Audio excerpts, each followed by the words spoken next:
Hello everyone, my name is Ridvan Bariur-Costa, together with my colleague Marek Budzisz from the Strategy and Future think tank. We're having guests from Russia. Actually, right now, our guest located in Washington, in US, Vladislav Inozemtsev. Hello, sir. Hi, good afternoon. It's nice. It's very nice that we're having you today, and we're really keen to listen your opinion regarding international relations and particularly regional perspectives in Eurasia. So my first question is going to be about, let's say, global perspectives. What do you think about the future of Russian-American or Russian-Western relations when Joe Biden is going to assume the full power in Washington?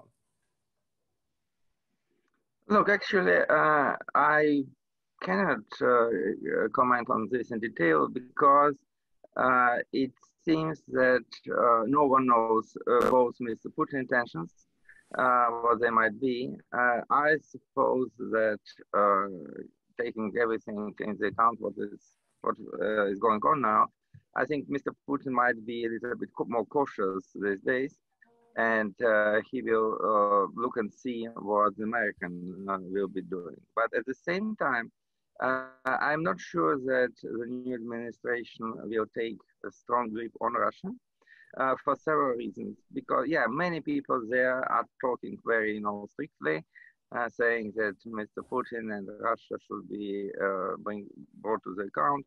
But nevertheless, I think there are at least two moments, because first, this is a nuclear treaty which expires in early February and which was actually struck by Mr. Biden as vice president when he was at the Obama administration. So therefore, I think this treaty will be extended, the timing of the treaty will be extended. And this might be quite, a peaceful start of the new around Russian-American relations.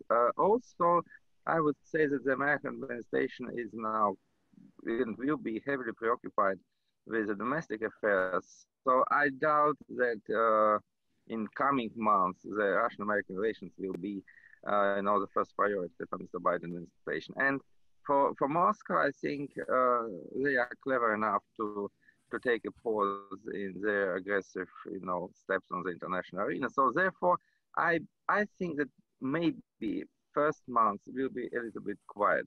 What happens next?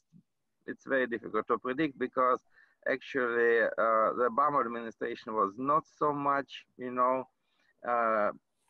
it put not so much pressure on Russia as Mr. Trump administration did.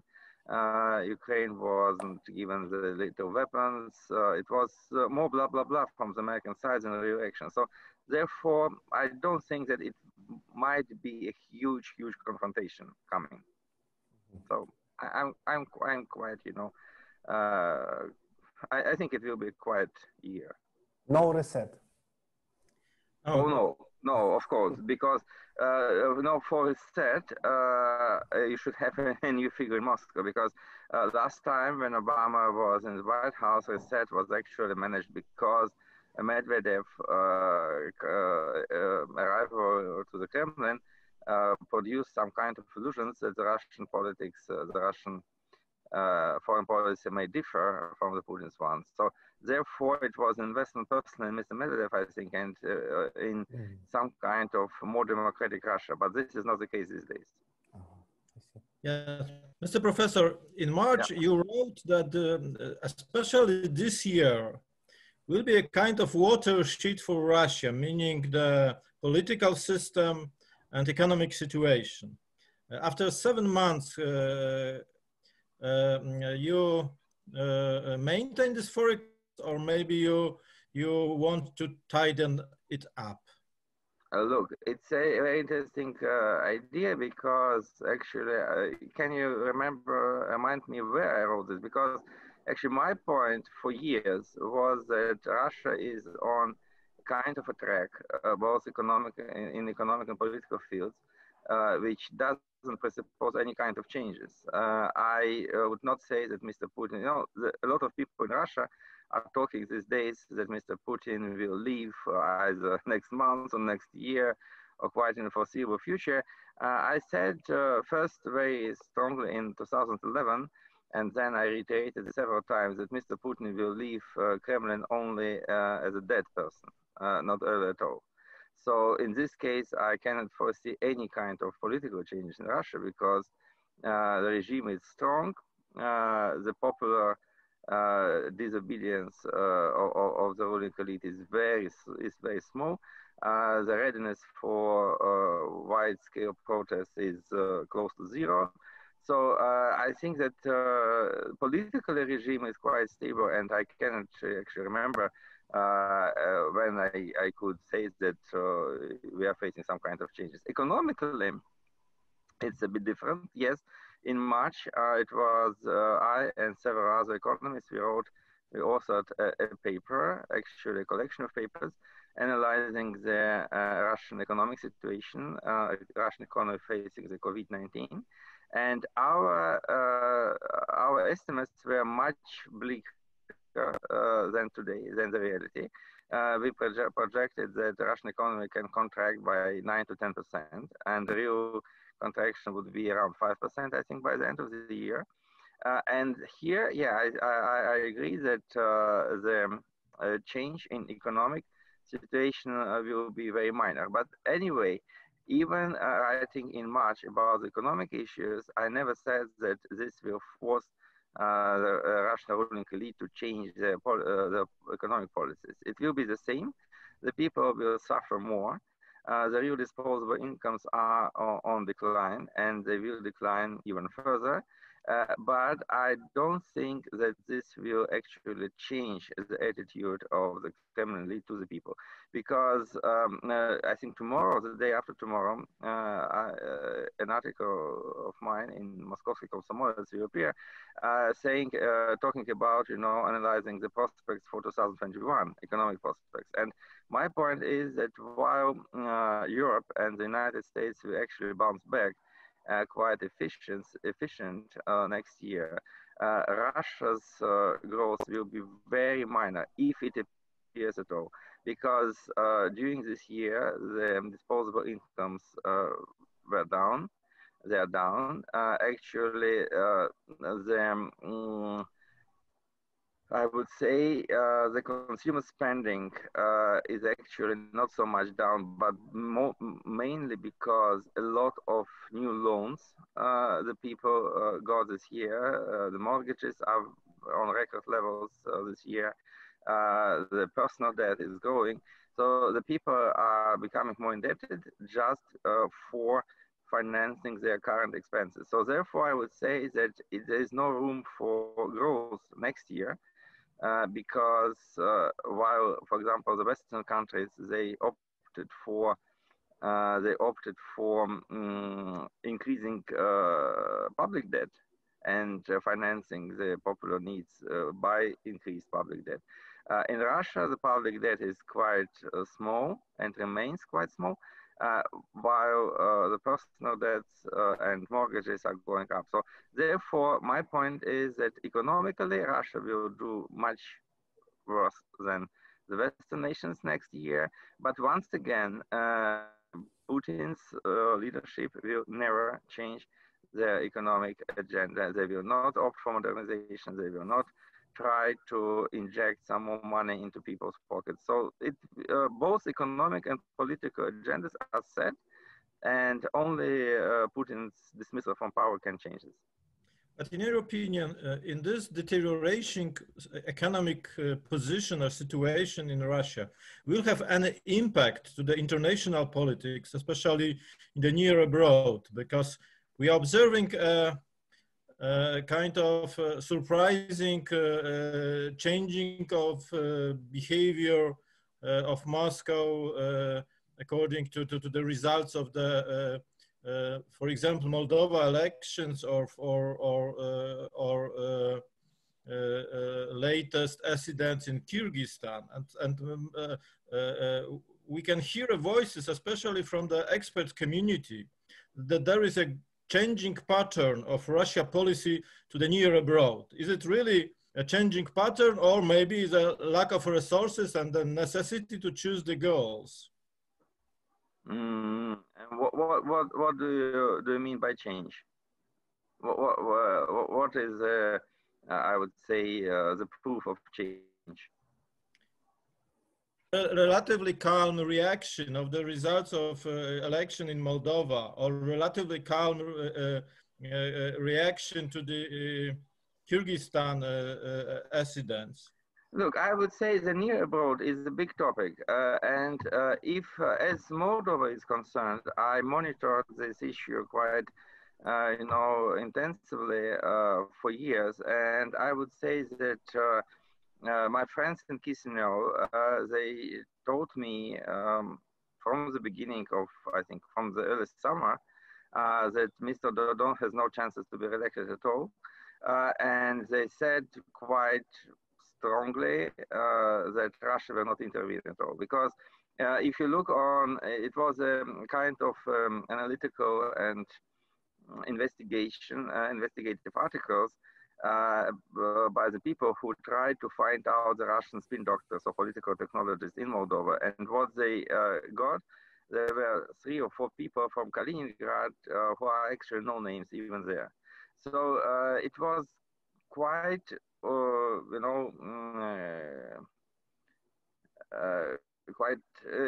it could be quite well understood that Russia will not intervene in Moldova. And it's not about, it's not about, I would say, the influence in the near abroad. You can look on 2019 when Russians, together with the Europeans and Americans, actually expelled Plahotniuc from Moldova. And this is a complex issue, and Moldova is not so much important to Russia on the one hand, and on the other hand, the Russians are actually accustomed to some kind of cooperative behavior in Moldova. Kyrgyzstan is another issue, and I think the number of coups d'etat there and of all these insurgencies is so high that actually I also would say that the Russians can deal with anybody there. It's one criminal regime changing another one. So it's also like a peanuts for the Russian policy. But what I would like to focus on is actually 2 interesting points. Is one, of course, in South Caucasus, in Karabakh, and another is in Belarus. And both of them, actually, I think they cover very interesting trend, which is not mentioned yet. And early January, we will have a huge, my huge article in International Politik in Berlin about this kind of conflicting and overlapping neighborhoods. Because actually in South Caucasus, you have Turkey, and it's not only about, the Turkish army or the Turkish military, which is on the rise. It's much more about the Turkish sphere of influence, because Russia and Turkey, there were 2 big empires who conflicted, who have fought around dozens of wars with each other, beginning from the 16th century. And actually all the northern Black Sea coastal areas and Transcaucasian areas and Abkhazia and even Azerbaijan were actually both Russian and Turkish possessions, Ottoman possessions in different centuries. And now what Turkey is doing, it is actually presenting its military assistance to Azerbaijan as a part of, Azerbaijan is a part of the Turkish world, as the same as the Russians presented, East Ukraine as a part of the Russian world. And Erdogan said in Kiev that he will never recognize the Crimea as a Russian territory. And so this is a very interesting collision. And so Russia rethinks now these policies, because for the first time ever, I would say 2 old empires collide in a region which each of them can cause a neighborhood. The second point is, of course, Belarus, and here it goes to Poland, because I would say that the Rzeczpospolita and the Grand Duchy of Lithuania was actually the same kind of Russian rival to the West for centuries. And huge territories from Kiev and Lviv to Vilnius. Of course, Polotsk and Smolensk were also the part of both Russia and Polish nearabroads. And so therefore we can make some very telling parallels between this southern flank of Russian near abroad policy and the western flank, because Russia is fighting not Lukashenko, it's actually fighting the European/Polish, I would say, advances into its own foreign, its own near abroad. And it's a very interesting issue because look on Putin, he is very eager about Poland for years. It was, the new National Unity Day installed in 2004 as, the day of Polish expulsion of Poles from the Kremlin. In his very strange article about the Second World War, Mr. Putin mentioned Joseph Beck, the Polish Minister of Foreign Affairs, more times than all the heads of United Nations combined, from Stalin to Churchill and Roosevelt. So and also the Russian elite is very, concerned with either Poland or Turkey, because these two old empires are behaving in their near abroad in some kind of way Russia wants or tries to behave in its own. So therefore, I would say, and nothing like this appears in on Russia-China's frontier. So therefore, I would say that Russia's near abroad policy is a very interesting subject to rethink and to analyze these days. Mm-hmm. But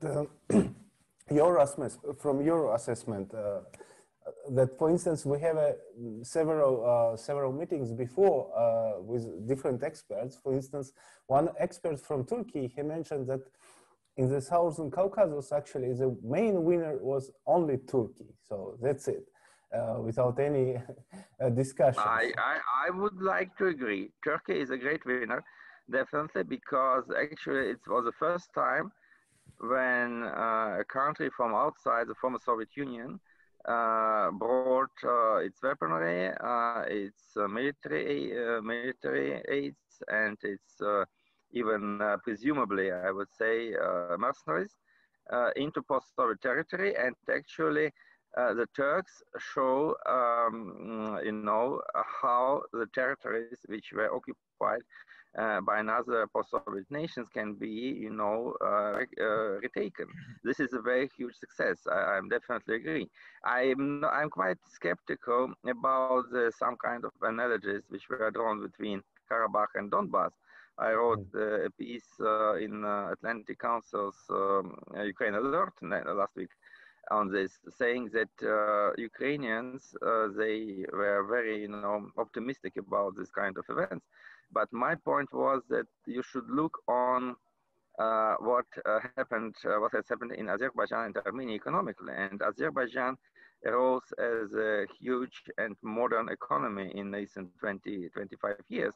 The amount of oil extracted in Azerbaijan is now around 4 times bigger than in the Soviet times. The infrastructure is improving, the military spending is improving, everything is like, you can compare, the skyline of Baku and Yerevan to see which country is developing and which is stagnating. So in this case, Ukraine lacks a huge economic breakthrough. So for talking about, possible retaliation. But nevertheless, of course, the main lesson of this Caucasian campaign, Karabakh campaign of 2020, is definitely that you can be victorious in reconquering their lands. It applies to Transnistria, it applies to Abkhazia, it applies to Crimea and Donbass, definitely. So, but you should just look on this more carefully. But in general, it's a huge milestone. Yes.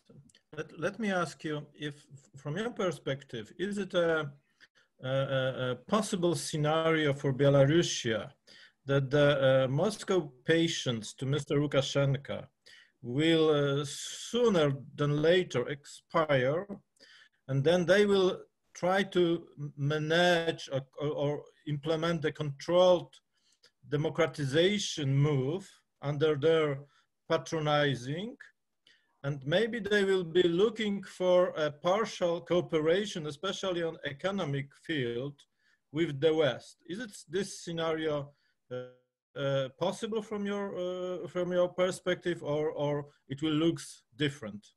No, I think this one is impossible. So I agree with the first point that, of course, Moscow is not very happy with Lukashenko because he is lying every day. He just asks for money, makes no concessions at all. And of course, the Kremlin would be very happy to have another guy in this place. Maybe not 100% pro-Russian, but definitely not pro-Western one. Like, you know, someone like Mr. McKay or whatsoever, it would be fine for Moscow. But I would say that the time has gone for such kind of transition, because now you have either Lukashenko as a tyrant, you know, as someone who can suppress the opposition in very brutal ways, or if you want to install someone else, I think the most active part of the Belarusian population actually assumes that Ms. Tikhanovskaya is a legitimate president. And if you want, if you wish to put someone, the third person, no name, for substituting Mr. Lukashenko, there is no kind of legitimization for this. And so therefore it will be very difficult to achieve. So therefore I think that Moscow is forced to support Lukashenko, and what we will have, we'll see in coming months, will be actually the crumbling of Lukashenko's regime, because there, you know, this military forces and police, they cannot support Lukashenko forever during the economic crisis, which is looming large, and while the protests are not calming down. So therefore, I think that we will have some kind of a chaos in Belarus. Russia will never intervene. I said about this many times, that you cannot expect any kind of, you know, military intervention like in Donbass or in Crimea, because look, first of all, Belarus it has no pro-Russian part of the population, definitely. And the next point is that actually you cannot, you know, pacify Belarus with some kind of installed president, Kremlin installed president. And if you would like to integrate Belarus into Russia, which was a lot of rumors about this, I never took this first. But if you integrate Belarus into Russia, you will get around 8 million angry Belarusians inside Russia. This is not Mr. Putin, nothing like Mr. Putin wants during these times of instability. So I would say that what is most probable scenario is that during this, you know, long and sad winter, Lukashenko's regime will fall, and it will be some kind, maybe the interim government led by Tikhanovskaya, maybe new elections. But nevertheless, I cannot see any kind of cooperation between Russia and the West in this case. But for instance, within, let's say, the last 30 years, we had many leaders in Belarus, and I wouldn't say that they disappeared, but politically they became a history, yes. But how about Tikhanovskaya? Is her potential, it's really great in order to become a... Look, I think that Tikhanovskaya is mostly not like, I see her not like a long-term political leader. It's just a figure which can unite, and which actually unites the opposition forces. Behind her, there are some more influential leaders which are now jailed. And actually, the coalition which was built around her during the elections is quite strong. So therefore, I would say that she definitely will arise as a legitimate president if Lukashenko falls. And this is the only one option which can be seen as, you know, as legitimate option. And then, of course, I'm definitely sure that she cannot stay for long without any either new elections or new coalition government and a new constitution adopted, transforming Belarus into the parliamentary republic or whatsoever. So anyway, I would say that she is a transitional figure, but she definitely is the only one who can claim she is a president-elect for this time. Mm-hmm. So, if we are taking into consideration that the economic situation in Russia is deteriorating, and the next year will be difficult, if we take into consideration the financial situation and the growing impoverishment of the people. Many times you mentioned that the potential threat for Russia Federation is growing tensions between the regional authorities and the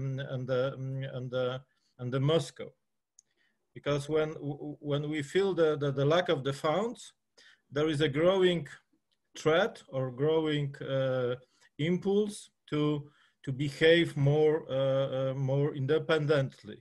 Is it and if we see the latest moves from Moscow finance ministry to take the control over the financial system of the North Caucasus republics, it looks like this growing problems with subordinating the regions will grow in the near future. What's your opinion about this potential threat to Russia political system? Once again, I would appreciate if you point out where you read this, because actually there is no such kind of regional politics in Russia at all.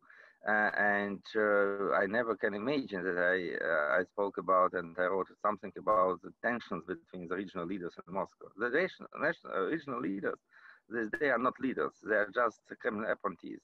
The elections are actually rigged in many places. There are only 2 or 3 regions where the opposition figure, or maybe not opposition, but figures who opposed the official appointees won. It was Khabarovsk, it was Khakassia, it was Vladimirsky Oblast.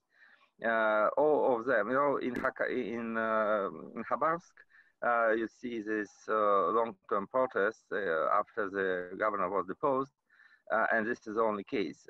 In all other cases, I even say that the people don't care who the governor is.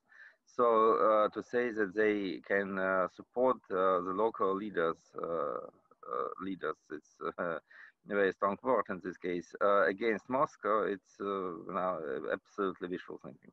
So my point is, as the financial relations are concerned, I would say that these days, the regions became even more loyal to Moscow than before, because the pandemic and the worsening economic situation means that the regions get less and less revenues to their regional budgets, because the main source for funding the regional budget is actually the payroll tax, and as the people's wages are going down, this amount of payroll tax decreases. So, and another point is, I would say, is profit tax, and the profits are decreasing even faster. So, if you look on the situation from January till September, September included, the transfers from the federal budget to the regional budgets increased approximately by 800 billion rubles, which was, I would say, increase of around 40% compared to the last year. And with no doubt, they will increase at least by the half of the sum till the end of the year. So in the current budget for 2021, I analyze this in a huge article which is published today on the insider.ru. So the next budget, the major, I would say the major spending lines are, on the one hand, this new increased regional transfers, which can amount up to $2 trillion next year, trillion rubles next year. And the second point is the transfer to the pension fund of the Russian Federation, which will be close to 5 trillion rubles. So I would say in both cases, the regions are now absolutely dependent from the central government.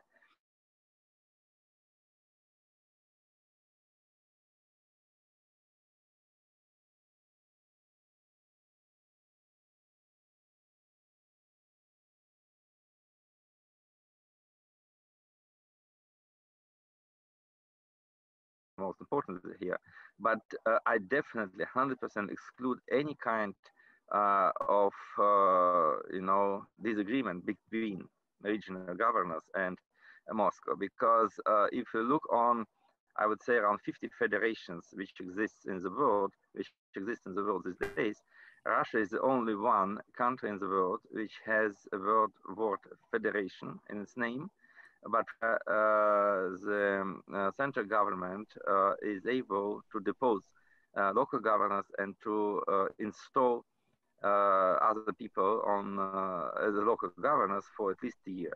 Because if you pick someone in October as a regional government acting governor, he or she can stay there till next September. So this is not a federation at all. So therefore, to talk about, the tensions between the Kremlin and the Federation subject, it's like a nonsense. The North Caucasian republics are absolutely dependent from Moscow, and here the only huge difference is that in Chechen Republic you have quasi-autonomous regime, where in which the funding from Moscow is the only source of income.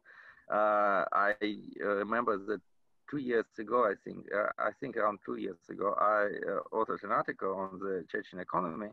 And actually, what was very interesting that for 10 years before, so I suppose every year after the financial crisis of 2008, not only the Chechen budget was deeply in red, but the combined economic effect of all Chechen enterprises and companies was negative.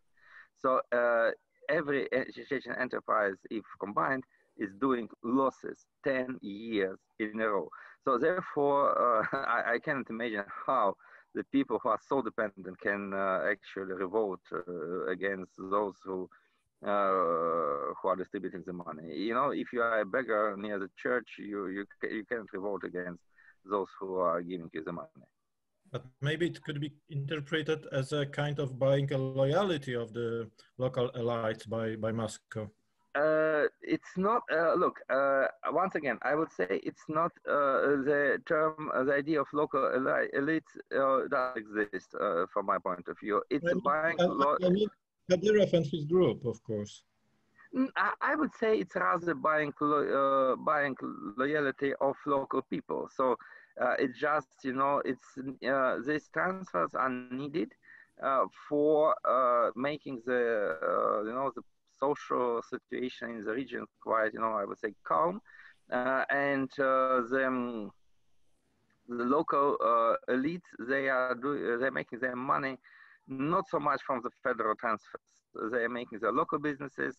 Maybe that the former governor of Krasnodarsky Krai is the biggest landlord in Europe because he controls lands more than exceeding the territory of Luxembourg. And in every territory, you have local businesses like garbage, agriculture, tanking stations, local retail chains who are actually owned by the relatives of the governor or by influential people there, and they are making them wealthy. It's not so much the federal transfers, because if you have a federal transfer, for example, for rebuilding Vladivostok, or for building a bridge to Sakhalin, or bridge over the Lena River in Yakutsk, the major part of bribes and of additional revenues goes to Putin's friends from Moscow. So actually, I read your many articles about the COVID. So how COVID is affecting the Russian economy. From your point of view, what you already said, how the COVID affecting the general situation, economic situation in Russia? Look, it's an interesting issue. It's an interesting question. I would say there are negative and positive effects. Of course, negative effect is that the economy was some kind of a standstill in spring, and now it's doing not very good, definitely. Maybe you saw that during these sales, this Black Friday sales, which occurred this weekend, it was around 40% decline of sales compared to last year. So people are doing much worse than they were doing last year. And this will continue, definitely. And so very few enterprises are now looking for new investment. So therefore, I would say this effect will definitely go beyond this year for 2021 as well. On the other hand, look, the problem with COVID is that people, of course, they are dissatisfied how the government is handling the crisis, first of all, as the healthcare system is concerned. But at the same time, there is a kind of very special attitude by the Russians to any kind of hardships, that if they encounter such problems, they will to the end try to deal with them on the individual basis. So therefore, I would say during the pandemic, the chances for collective action, for somehow for some kind of mobilization against the local leaders or against the Kremlin is close to zero. So therefore, I would say that no one actually questions the governmental decrees about the prohibition of street rallies and whatsoever. So therefore, I think that it's a very complex issue, but since it will be in place till at least next spring, so I would say that it will not either damage the stability or not to improve it. It will be generally the same. But how about actually about Sputnik-V? Yes. So look, I know several people who made this shot, and most of them, if not to say everybody, was quite satisfied. And look, my point is that it might be quite effective vaccine. Of course, it might be not 100% effective against the strong and grave cases like Moderna's vaccine, but nevertheless, it's nothing very difficult to produce such a thing. The major problem for any producer, for any drug company, pharmaceutical company in the world, is to go through all these tests and to get to the final stage of registration and verification. So I'm definitely sure that all the other producers like Moderna or Pfizer or AstraZeneca, they created this substance maybe in this summer, in June, July. All these 5, 6, 7 months were used just for proofs, which the Russian substance was actually it enjoyed the green light. And the Russian authorities recognized it and approved it well before the tests were done. So my point is that it's presumably not so good as the competitors, but it's quite efficient. And I would say that the major problem with the Russian vaccine is there is not its inefficiency, but rather its short supply, because the Russian industry cannot produce millions of doses every day, and this is actually a problem. But nevertheless, I think it's better this than nothing. But if we, for instance, we would assume that Sputnik-V, for instance, would be approved by many countries in the world as very effective vaccine, what kind of geopolitical implications would be? For instance, Russia, therefore they called it Sputnik-V. I mean, like no, I think they will not have. I think there will not be any, because look, even if it proves effective, definitely it will not be approved by either European Union or United States in coming months. So as I know, European Union already ordered 300 million doses from Pfizer. The Americans are now also making their orders for Moderna and Pfizer vaccine. So actually, the market will be already conquered by these major producers for the bigger countries by, I think, by February. And the same will be in China. They will use their own.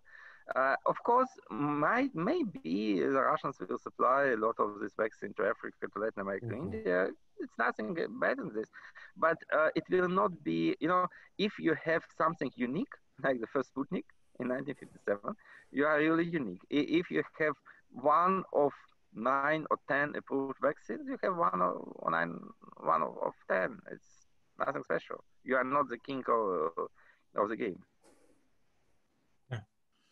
So, if I correctly understand your point of view, the Putin's regime is strong enough to last, and probably in coming years will not significantly change his policy pattern in internal policy and international policy.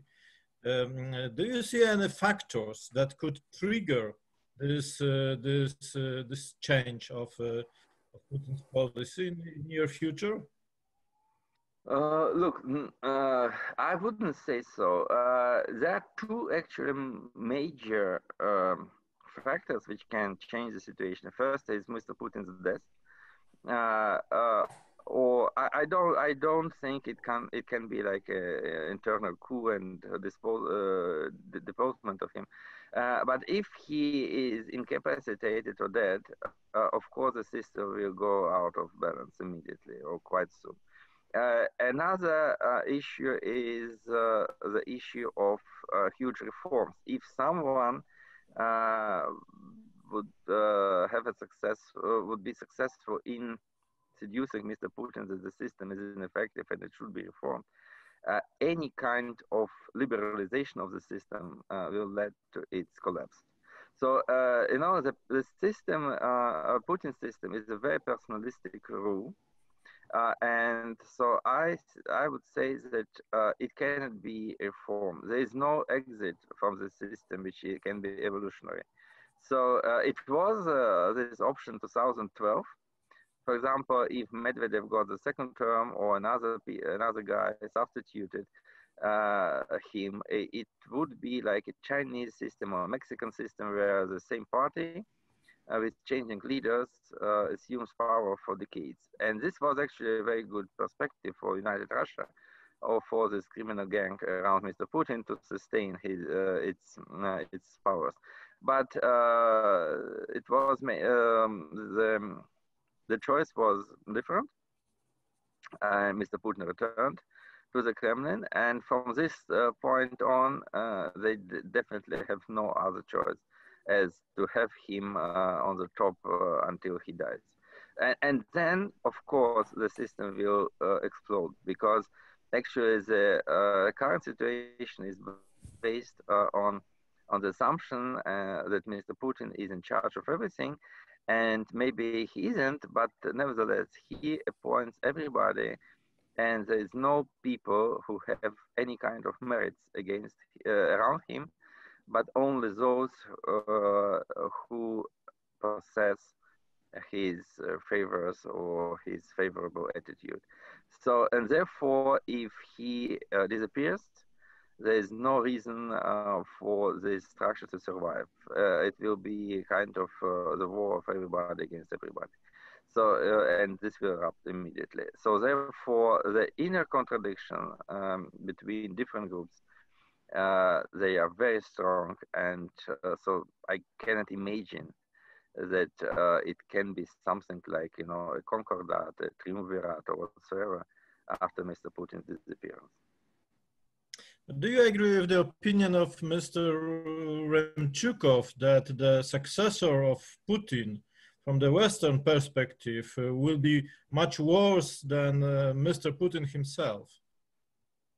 It's a pure speculation, because actually there is no, from my point of view, it's nothing like successor to Mr. Putin. Mr. Putin can be succeeded by anyone. Either you will have a successor like Mr. Medvedev, who will just occupy the cabinet in the Kremlin, and Mr. Putin will be prime minister or the head of the state council or whatsoever, and this will not be a succession at all. It will be like, you know, what is in Russia said, the master blюститель, yeah, keeper of the place. But once again, I would say that even Mr. Putin, one day before he dies, appoints someone as a new president or acting president. And actually, I would say this can be only under the Russian constitution. This can be not someone whom he will pick, but this can be only the acting prime minister. But, so, and if Mr. Putin once again disappears, I wouldn't say this successor can stay in place for long. So who he will be better, worse than Mr. Putin himself. You know, no one can seriously talk about this. Please, Pan Marek. In your article regarding, if I'm correctly saying, yes, Navalny project. Yeah. Yes. So, but the problem is from my perspective, for instance, even personal perspective, that that Navalny, when he's outside of Russia, it is really placed. This fact is placed in favor of Kremlin. So, because otherwise we're having the Russian opposition without leader inside the Russia. So, without Navalny, it's a huge. So the Russian opposition is going to have a huge problems. Would you agree with this position? And maybe Mr. Navalny needs to return to Russia? Look, here I would make some. I would talk about this issue with a little bit more precision. Mm-hmm. Because first of all, there is no such thing as a Russian opposition. It's a lot of talks in the West about this phenomena, but it simply doesn't exist. Because for talking about the opposition, you should have leadership, you should have a strong support, you should actually have some kind of cause which unites it. In Russia, you know, in the Soviet times, it was a very good notion, a very good term, which was the term dissident, a person who dissents with what is going on. And what we have now in Russia, we have dozens of thousands of dissidents, of people who may be inside Russia, who may be outside Russia, but who dissents with the Russian political leadership and with the Russian policies, the policies it implements. But this is not a position at all. And actually, Mr. Navalny is one of the brightest figures there. But what I would like to say about him, or even, for example, the late Mr. Nemtsov, or another leaders or other prominent figures in the opposition camp, I would say that no one of them can be a figure which can lead people, dozens of thousands of people into the streets, because actually we saw in Khabarovsk the case when a regional issue fueled a huge protest for many weeks.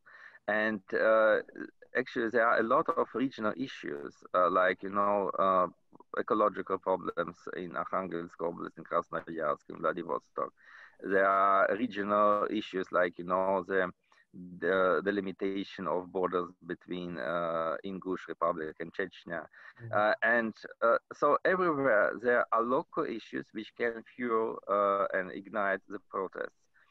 But I never, even, you know, the fake elections, which was the case in 2011, can, you know, can foster this protest activity. But I wouldn't say that there is a leader who can lead the huge, any huge national movement.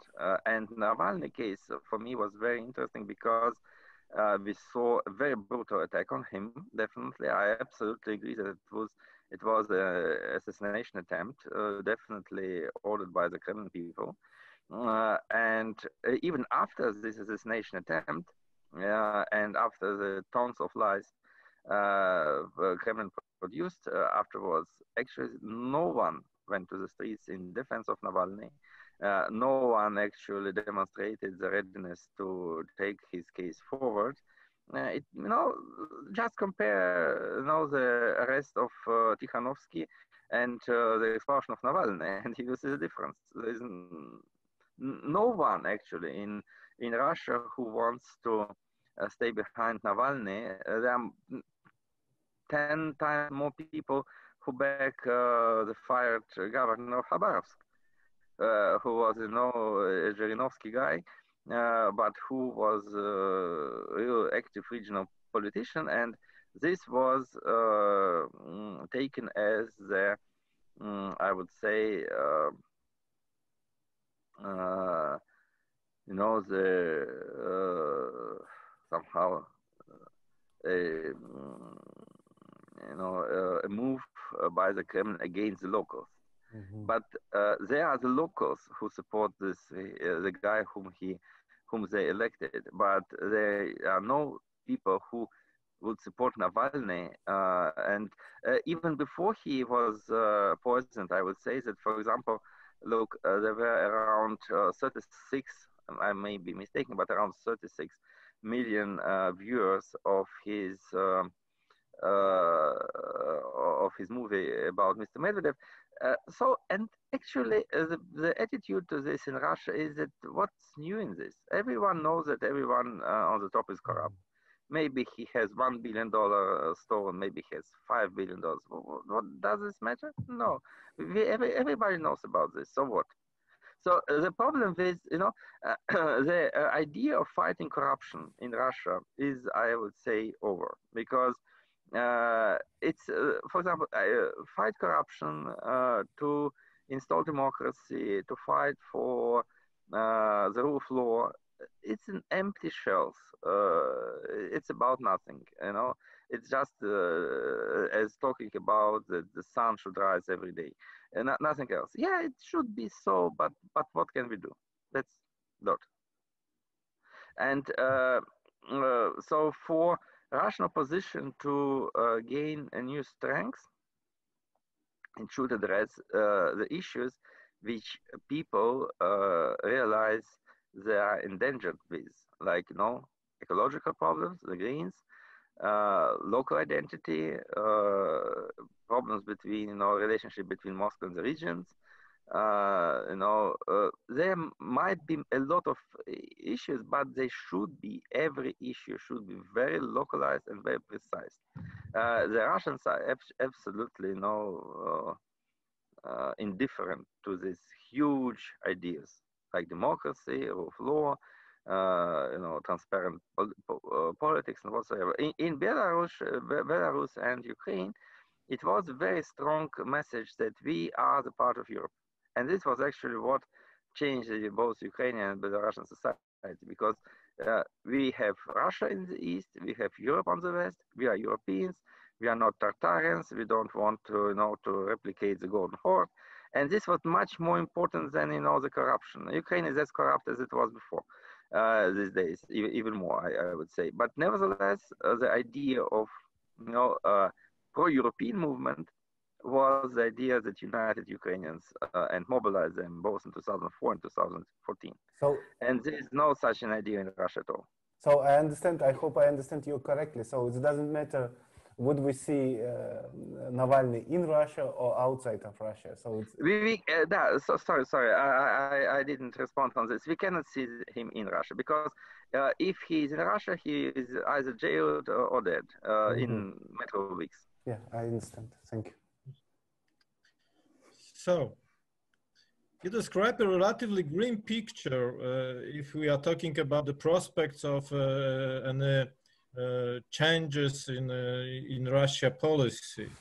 But let me ask in this context, what in your opinion the best shape of Western policy toward Putin's regime? How to accelerate the necessary changes or maybe democratization or changing in international policy? Look, this is very simple answer. The very question isn't right because it's wrong. Because you are talking about acceleration of processes. I don't think it's in your interest at all. Because I would say there are two of my articles. One was, it was a huge report published by the German Council on Foreign Relations. It was in 2014 or 15, I don't remember, but quite a long time ago, where it was a question, what should the West do, try to do vis-a-vis Putin's Russia? And my answer was, it should be ready just to survive it. So you should survive it. You shouldn't fight it. You shouldn't stop it. You shouldn't counter it. You should just be ready for survival. You should do their own work. You should improve European Union, heal the American social relations. You should help your allies. You should support Ukraine, and just still wait 5 years, 10 years, 15 years. Something will change. To support the Russian opposition, civil society, I would say such things doesn't exist. So don't fool yourself saying that you will send money there and something will change. It will not. The second point is, it was also another article of mine published in The Hill, which is a newspaper of the United States Congress, also several years ago, maybe in 2016. The Western public has a very strange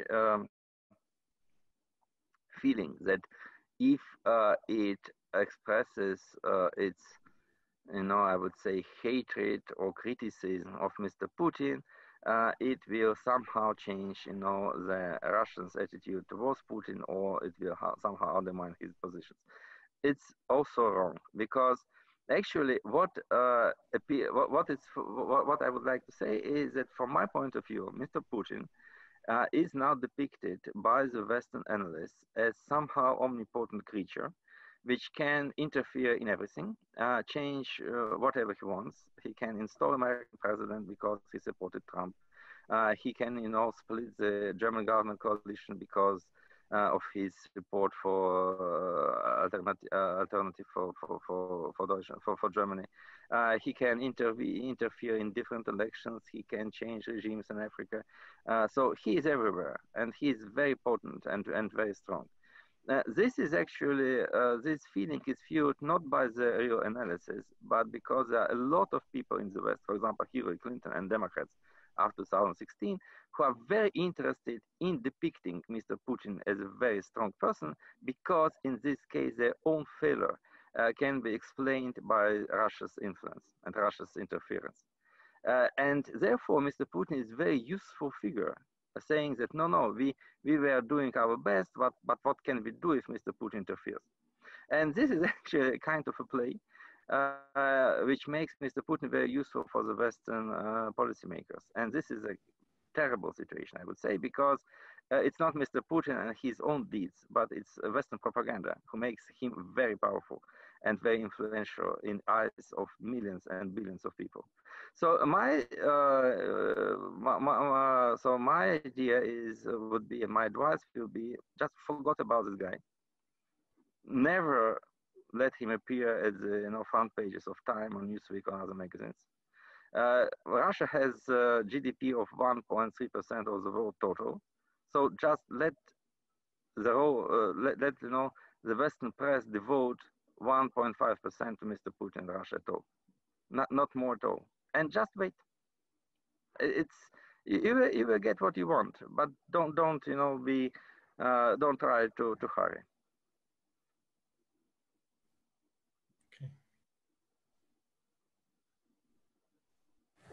Sorry, as I remember, you were living in Poland, and so you have your own perception regarding perceptions regarding Poland. What could you explain your feelings and from, let's say, from geoeconomics and geopolitical point of view regarding Poland? Look, it's an interesting question. I would say I like the country very much, and I have a lot of friends there, both on different sides of political spectrum. I traveled a lot in the country. I understand Polish because I used to live in Belarus when I was a schoolboy. And so therefore I was taught Belarusian language, and I can understand everything what is said in Warsaw streets. But so therefore I would say that I like very much Polish people, because actually it's one of the most hardworking nation in Europe. I praise the Polish economic performance, which was, I think, the best in Europe in the last 30 years. I completely agree with what you did with the European Union, that you were one of the countries which came into the European Union, but who declined to join the Eurozone, which is absolutely economically feasible. As the Polish politics is concerned, I would say that I'm not very pro-liberal in the Western point of liberalism. So I would say I supported Trump more than Biden. And of course, there are some points in Polish politics which are too conservative from my point of view. But I would stress the point, the attention to the word too conservative. It's not, I'm not opposing some kind of healthy conservatism of the Polish politics, because in some cases, the new European liberalism and multiculturalism is going too far. So therefore, I would say that Poland is one of my favorite European countries, European nations, because it's quite realistic vis-a-vis Russia. It has a wonderful history. Just, I think, 2-3 days ago, it was the anniversary, 190th anniversary of the uprising of 1830. I really praise the Polish history, and the Polish people fight for freedom, whatever it was, like, against Russian Empire, against the Germans during the Second World War. I think it's healthy, open-minded nation which is open to the future, and I hope the future will be bright for the Polish people. Mm-hmm. Thank you. Marek? Yes, thank you for this opinion. Thank you also for the conversation. It was a great pleasure to hear you and to know your opinions about the world situation, the situation of Russia, and about the future. Thank you very much. Thank you. Thank you. The pleasure was mine.